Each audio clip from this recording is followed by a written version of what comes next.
o que fazer na prática com as crianças resgatadas em trabalho infantil?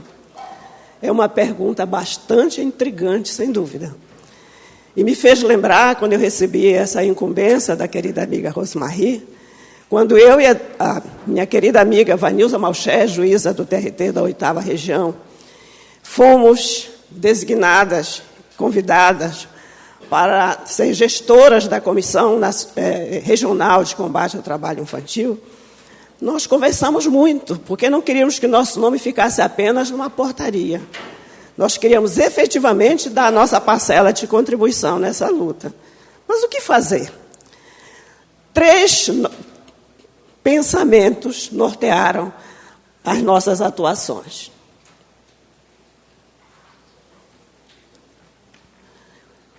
Conscientização da sociedade foi um deles.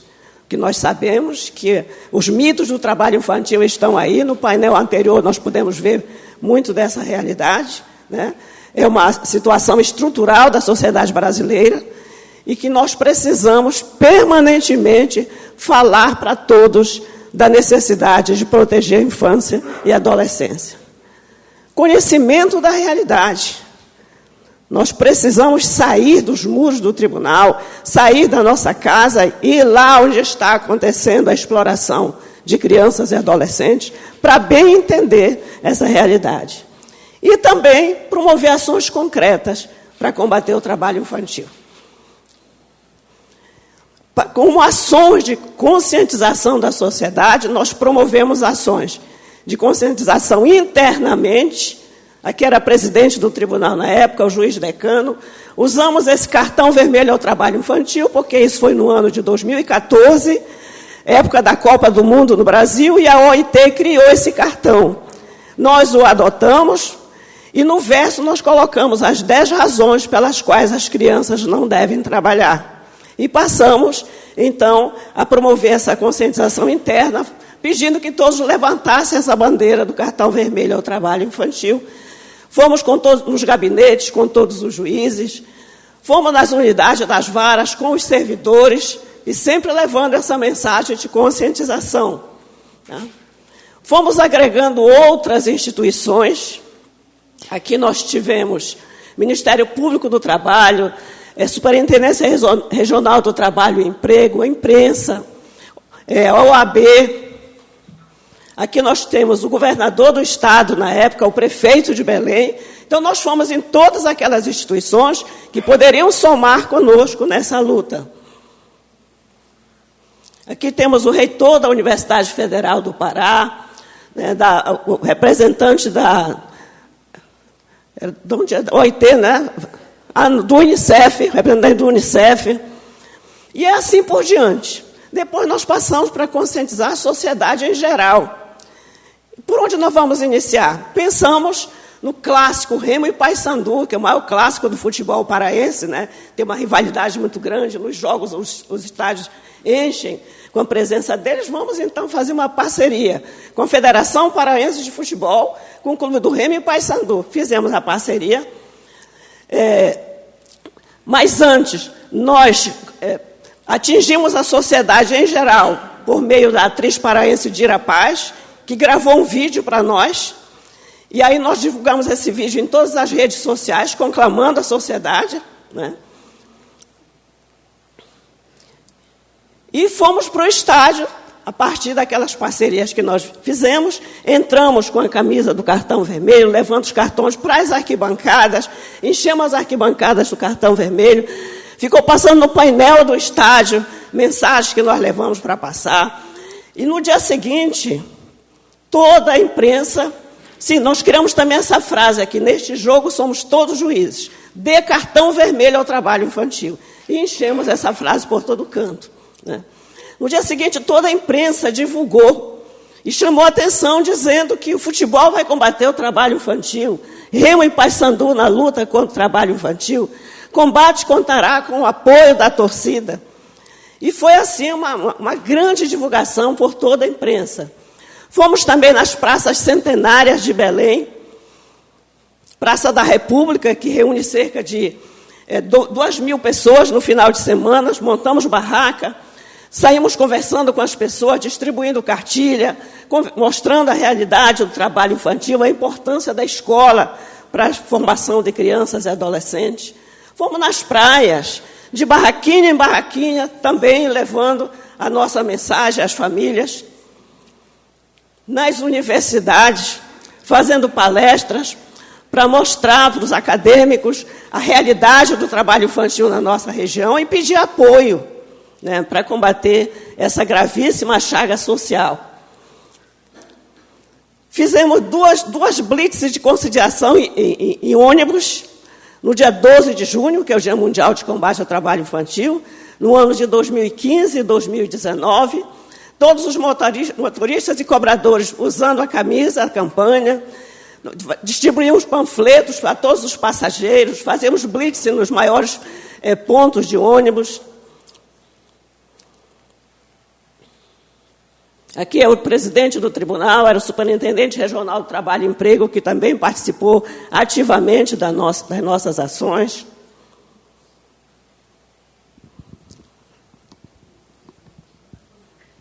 Também, no dia seguinte, toda a imprensa chamou a atenção desta nossa ação. Passamos a participar de grandes eventos. Onde tiver muita gente reunida, lá nós vamos estar com a nossa campanha contra o trabalho infantil. Começando pelo Círio de Nazaré. Muitos aqui já estiveram lá, mas quem nunca foi, é a maior manifestação religiosa católica do mundo.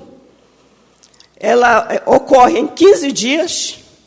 A maior manifestação delas é no segundo domingo de outubro. São 15 romarias. Esta, do segundo domingo de outubro, reúne cerca de 2 milhões de pessoas. Uma outra manifestação da véspera, que chama-se Trasladação, reúne cerca de 1 milhão de pessoas. Nós temos um pilotão do TRT, da nossa comissão, para as nossas manifestações na Trasladação. Aqui algumas imagens da nossa campanha. Nós criamos uma frase a cada ano, de acordo com o tema do Círio, ligado ao combate ao trabalho infantil. Criamos faixas, cartazes, camisas. Esse aqui é o nosso pilotão, que eu falei para vocês. Tudo a campanha. Aqui esteve presente o ministro...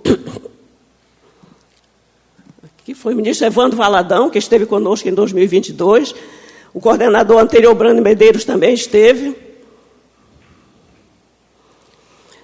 Promovemos já 2 grandes marchas de Belém contra o trabalho infantil, em 2015 e em 2020, as 2 no dia 1º de março. A primeira marcha, nós colocamos como propósito reunir 10 mil pessoas. E saímos, eu e Ivanilza, visitando empresas, instituições, fazendo palestra em escola, convidando as pessoas para a marcha.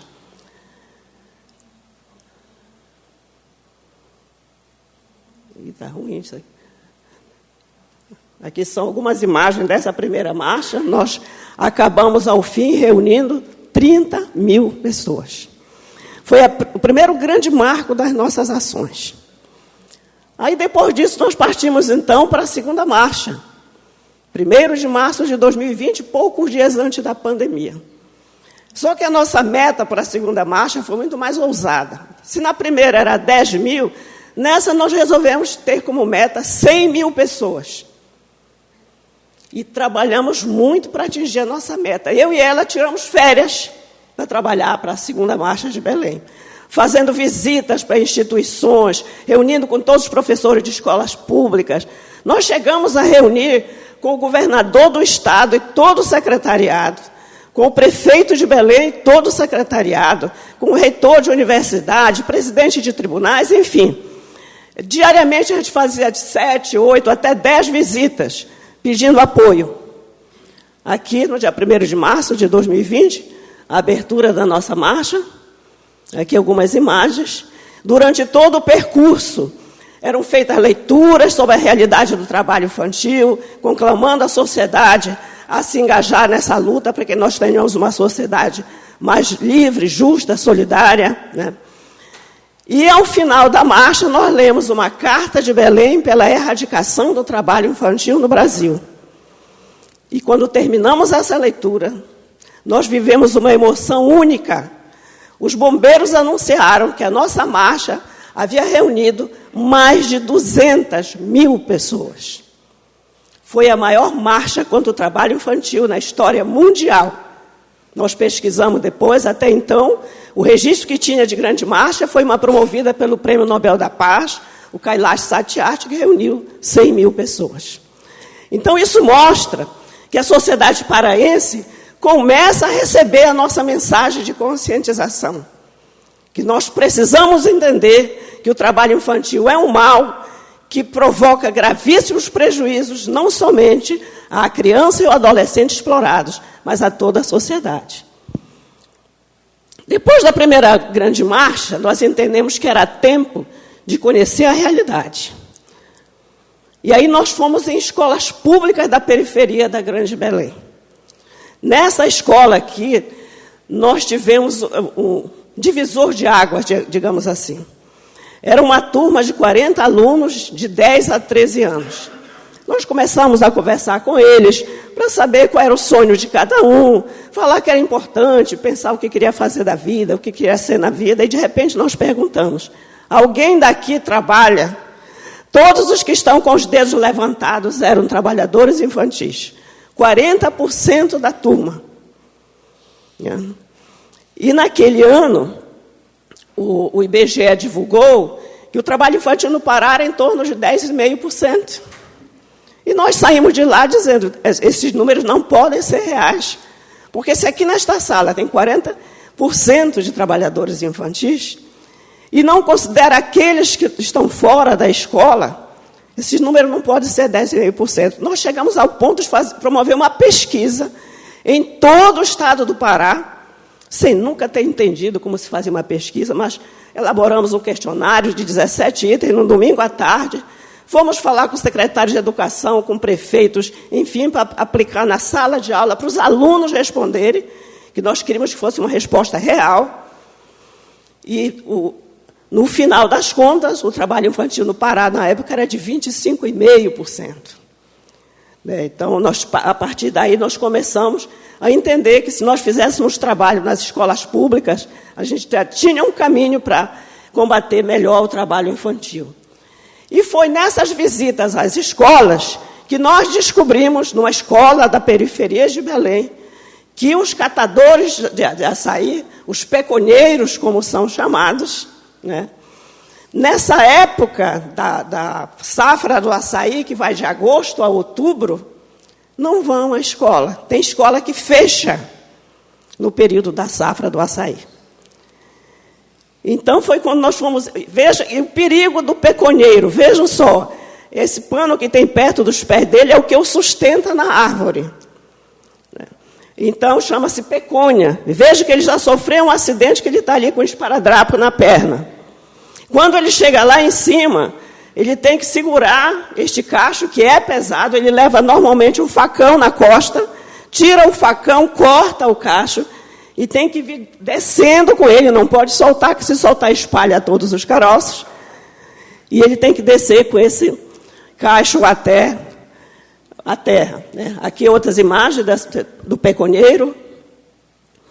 E foi feita uma pesquisa, a partir disso, do TRT da nossa região, com o Instituto Peabiru e Fundacentro, em 2016, que constatou que o peconheiro representa uma das mais perigosas atividades do Brasil, por conta de picadas e ataque de abelhas e cabras, ferrada de insetos, lacraia, escorpião, aranha, espetada nos olhos com as pontas de galhos e folhas, fraturas por quedas, picada de cobra, etc. Esse relatório ele mostra-se uma realidade cruel do peconheiro na região da Amazônia. Ações concretas para combater o trabalho infantil. Nós partimos, a partir daí, a pensar em ações mais concretas, não só mais conscientização da sociedade, mas o que fazer para combater o trabalho infantil. Passamos a promover a atuação semanal junto às escolas públicas da periferia, por meio de um projeto que nós chamamos de Padrinho Cidadão. O que significa esse projeto? Esse projeto foi criado para que nós conseguíssemos voluntários, acadêmicos voluntários, para nos ajudar. Porque nós queríamos acompanhar diversas escolas da periferia de Belém, só duas não podíamos fazer isso. Então, com esse projeto, visitando as universidades, falando sobre o trabalho infantil, nós conseguimos, na época, mais de 100 voluntários, que nós chamamos de padrinho cidadão. Por que padrinho? Porque ele ou ela acompanha um grupo de crianças e adolescentes vulneráveis semanalmente. Durante essa reunião, são tratados diversos assuntos, falados sobre o direito de sonhar, tem atividade esportiva, cultural, enfim. E essas pessoas que são por nós acompanhadas, nós chamamos de afiliados. Bom, o propósito dessa nossa ação é manter crianças e adolescentes na escola com atividades culturais, esportivas e de lazer. Aqui também algumas reportagens a respeito dessa nossa atuação junto às escolas públicas, que está ocupando a criança e o adolescente com atividades culturais, esportivas, enfim. E o apoio fundamental, como falei há pouco, é realmente os padrinhos cidadãos e os voluntários. Que são os voluntários? São aqueles que não acompanham semanalmente como os padrinhos cidadãos, mas que nos ajudam em diversas atividades.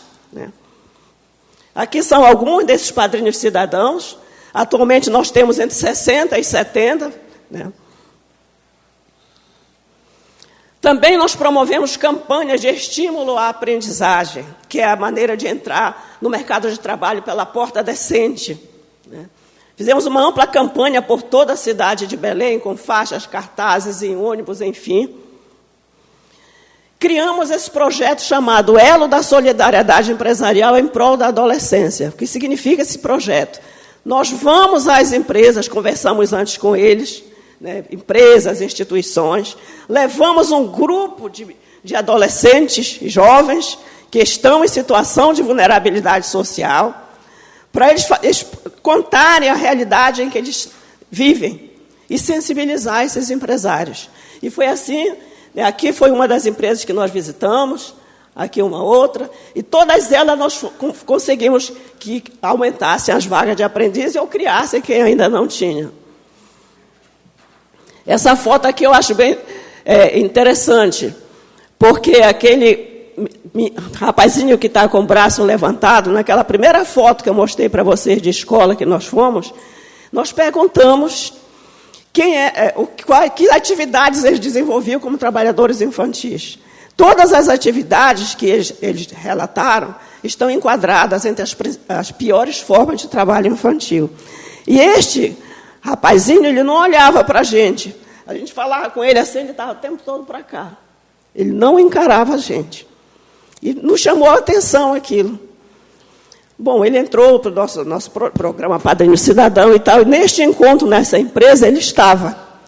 Nós conversamos com eles e, de repente, nós perguntamos, alguém daqui já está na aprendizagem? Ele, dessa vez, olhando para nós, o que ele não fez, da outra vez, ele levantou o braço, porque agora ele era o aprendiz, e ele conseguiu ser aprendiz a partir do nosso projeto Padrinho Cidadão. Nós saímos de lá assim, emocionadíssimas, nós duas, sabe? Então, a gente trabalhamos muito, mas temos vivido grandes e indescritíveis emoções, que não dá nem para contar para vocês. Também, periodicamente, nós reunimos com esse grupo de adolescentes que nós acompanhamos, para trocar energias, para motivá-los cada vez mais. Aqui nós tínhamos 1.200 adolescentes. Foi uma manhã assim, espetacular. Também promovemos a inserção de adolescentes em cursos preparatórios para a aprendizagem, com bolsas integrais. Essa empresa, na primeira vez que nós fizemos uma ação na Praça da República, estava lá o dono da empresa que foi nos procurar e se ofereceu para colocar vagas à nossa disposição. Então, a cada semestre, eles colocam de 40 a 50 vagas, e nós selecionamos aqueles mais vulneráveis para se prepararem para a aprendizagem. E, com isso, a gente vai conseguindo inseri-los no programa de Aprendiz Legal. Aqui foi a inserção de um grupo também que aconteceu, Fizemos um grande evento no nosso tribunal, onde nós levamos muitos daqueles que foram inseridos na aprendizagem, e esse grupo aí entrou, cada um, quando eles entraram no auditório do tribunal, estava uma plaquinha, eu era babá, eu era pedreiro, eu era isso. Depois, quando eles chegaram lá em cima, eles viraram colocando agora o que eles estavam fazendo. Todos assim muito orgulhosos e felizes.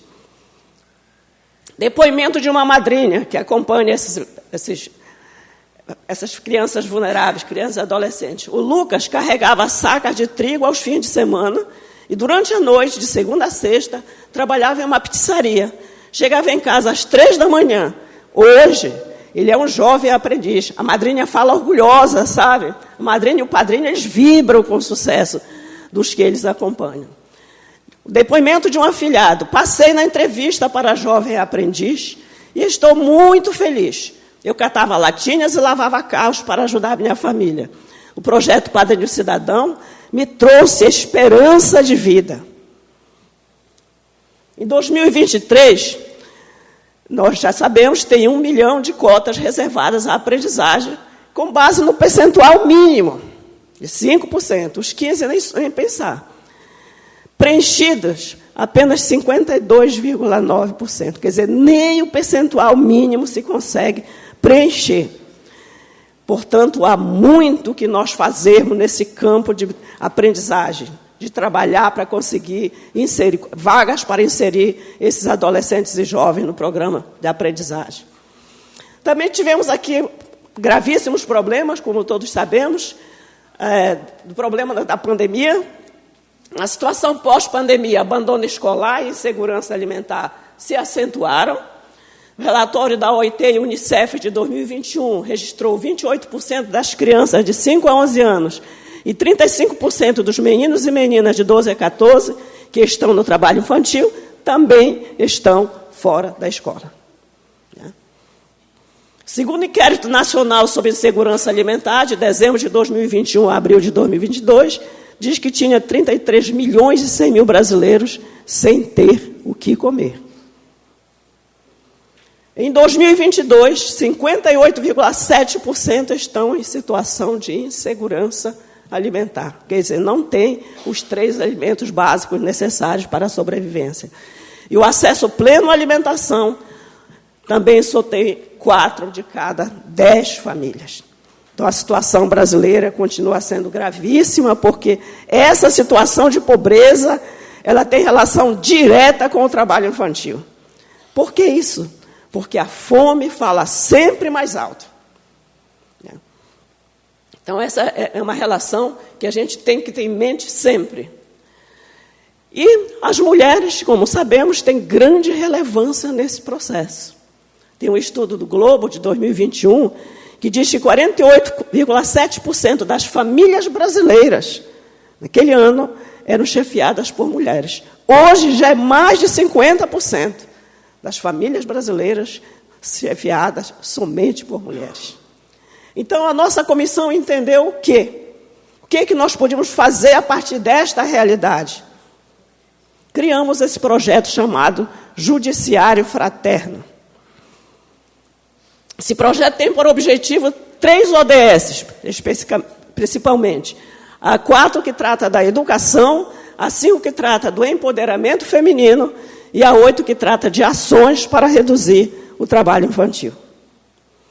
Lançamos esse nosso projeto no Dia Internacional da Mulher, de forma muito simbólica, no auditório do nosso tribunal, 8 de março de 2022. O objetivo é promover o trabalho decente para adolescentes e jovens e a valorização da mulher. Aqui foi o dia da abertura do nosso tribunal, do lançamento. Atividades que nós promovemos durante esse Judiciário Fraterno para mulheres, para crianças e adolescentes. Que atividades são essas? Palestras sobre trabalho infantil, aprendizagem, empreendedorismo, mundo digital e outras palestras.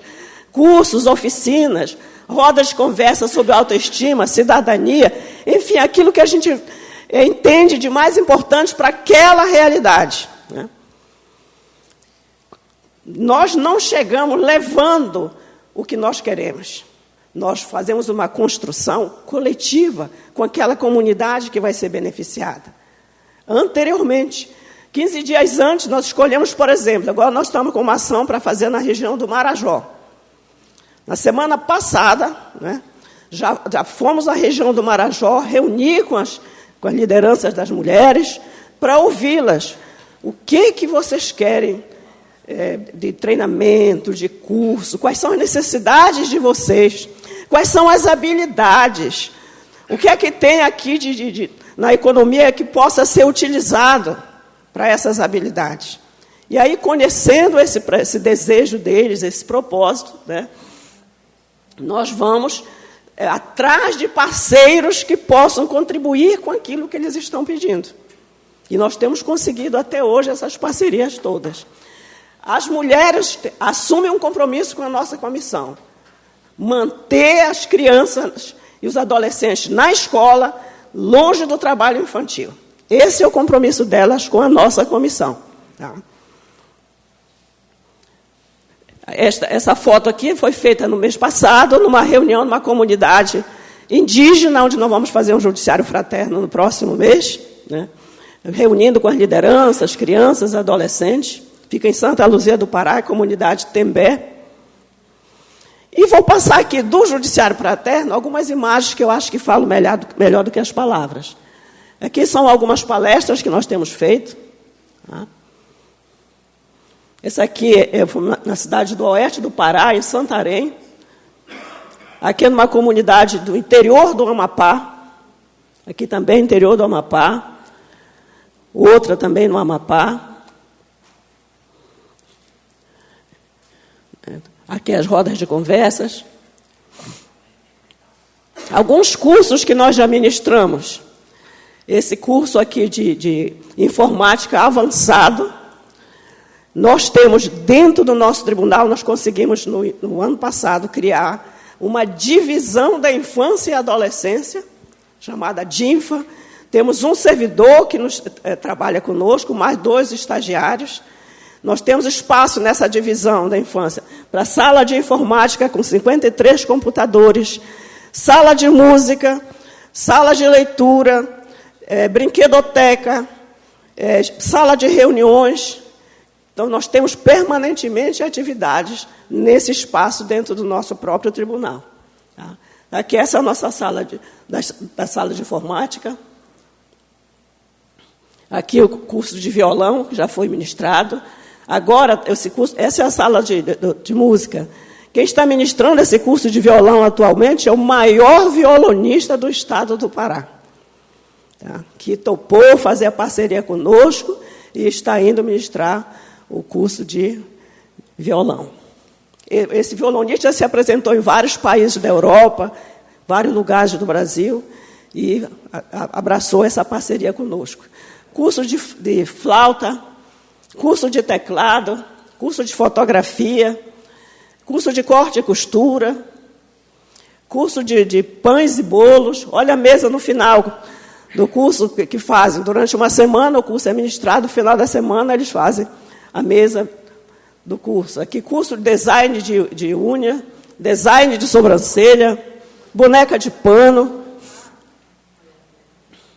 curso de horta caseira, que faz não somente nas casas, mas nas escolas também, que nós ministramos o curso também dentro das escolas, para melhorar a qualidade da alimentação. Aqui um grupo de alunos. Curso de biojoias. Como nós procuramos saber o que tem naquela comunidade, esse aqui foi um curso no Marajó, no ano passado. Tem muito açaí, tem muita semente.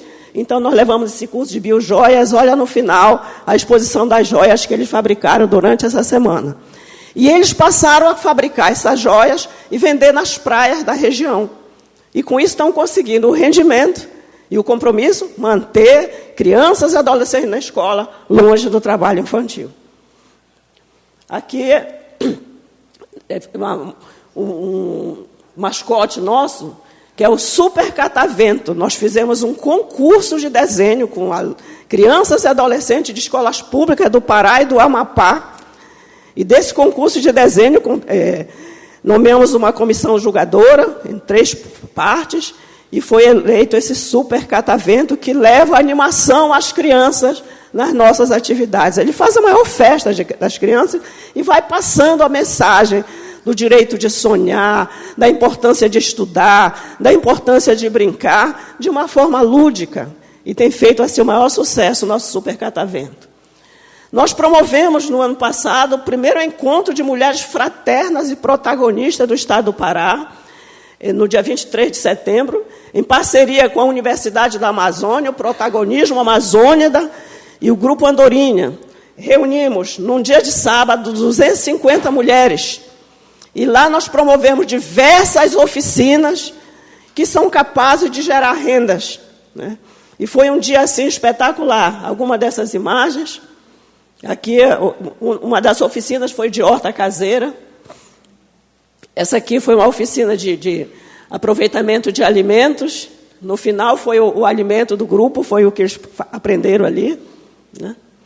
E o Judiciário Fraterno, ele está não somente em Belém, né? Está nas cidades, no campo, nas águas e nas florestas. Vou também passar algumas imagens aqui para vocês.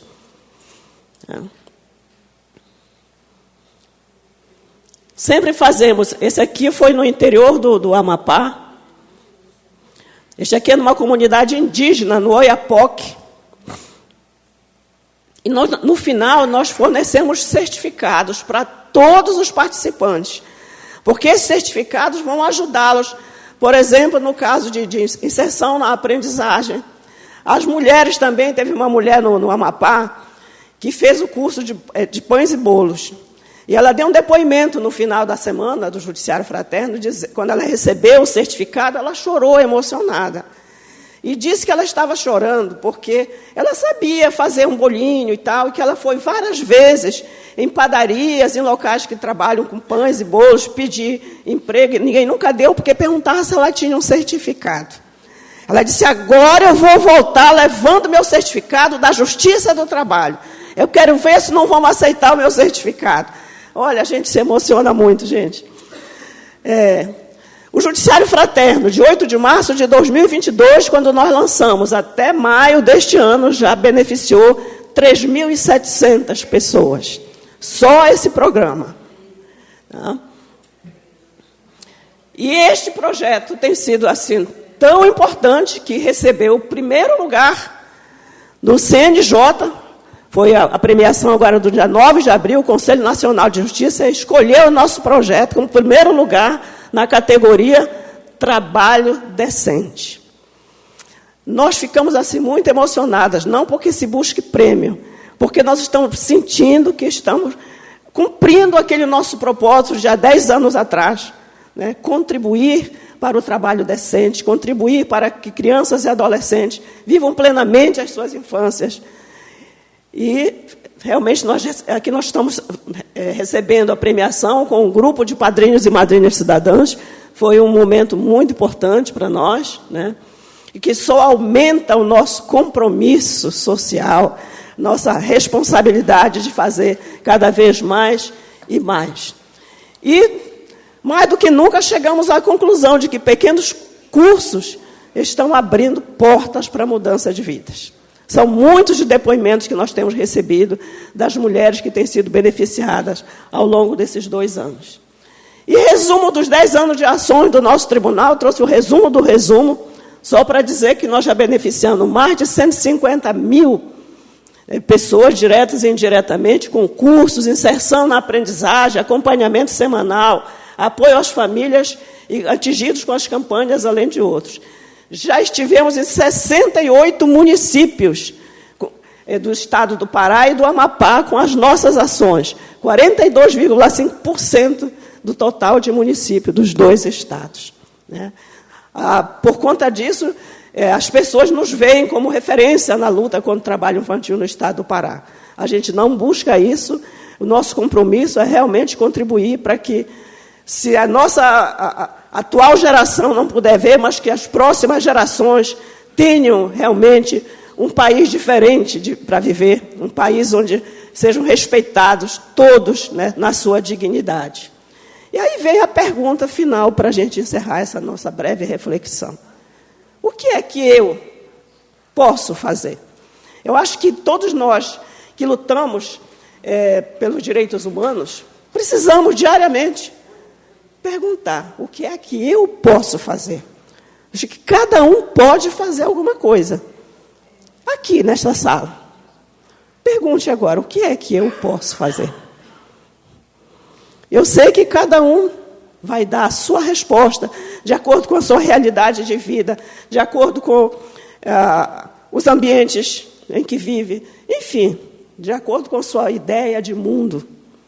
Eu, se me perguntasse o que é que eu posso fazer neste momento, eu acho que eu responderia mais ou menos assim: para quem assume a postura de defesa dos direitos humanos, tem que existir a crença de que sempre é possível mudar a ordem das coisas.